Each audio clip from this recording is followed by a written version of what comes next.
So I have to be completely honest. Personally, I'm actually kind of afraid of iOS 17. And I hate to say it like that, but iOS 17 is going to be putting our iPhones in a very interesting situation and maybe not in the best way possible. Now, the reason for this is because personally, I do think that all the iPhones that are on iOS 16 could actually end up being supported on iOS 17. I don't see any reason why it couldn't. There hasn't been any crazy redesigns or any crazy features mentioned that we wouldn't be able to do on the next version of software. So again, we're kind of still too early to tell, but usually within the next few months, I will probably even say the next few weeks, we'll be getting tons of leaks and features probably of what iOS 17 is going to be housing. But the problem here is what Apple ended up doing with iOS 16. They ended up dropping support of tons of different devices at one point. Personally, I think that was crazy. I have no idea why they ended up doing that, and I kind of do feel like they kind of dropped the ball. I feel like they should have easily supported that specific phone or those specific phones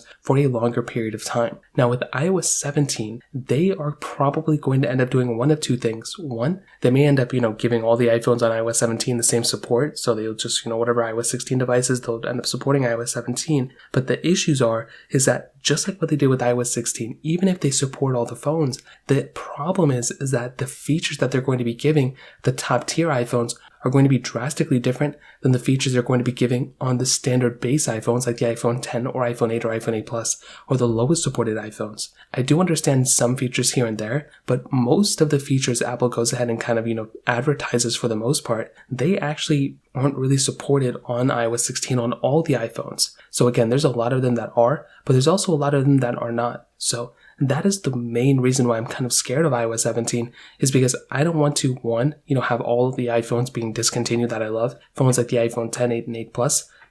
I doubt they're going to touch the iPhone XS and XS Max, but they have been kind of discontinuing iPhones in groups of two. So they dropped the 2013 and 2014 iPhones together. They dropped the 2015, 2016 iPhones together, back to back. So I'm curious to see what they're going to do next. But again, with iOS 17, this is going to be the make it or break it. This is going to show us whether Apple's going to completely just, strip away a majority of features for the lower end iPhones. Again, it's almost like every single step you go down of iPhones, there's less and less and less features that are there for those devices that could have easily been supported. I'm not asking that we have faster Face ID unlock on the iPhone 8. That kind of stuff is not necessary. But there's a lot of features like live text I feel like could have been supported on the iPhone 10. I feel like a lot of other features that I talked about a few months ago could have also been supported. So it's going to be make it or break it in my opinion. Hopefully Apple does the right thing. They support all the iPhones and they give all the features, or at least a majority of the features, to the lower end iPhones as well. If you have any other thoughts or questions, let me know in the comment section below. Hit the like button, that would mean so much, but definitely hit that subscribe button. More importantly than everything else, I love every single one of you guys. Hopefully I'll catch you guys in the next video. Peace out till then.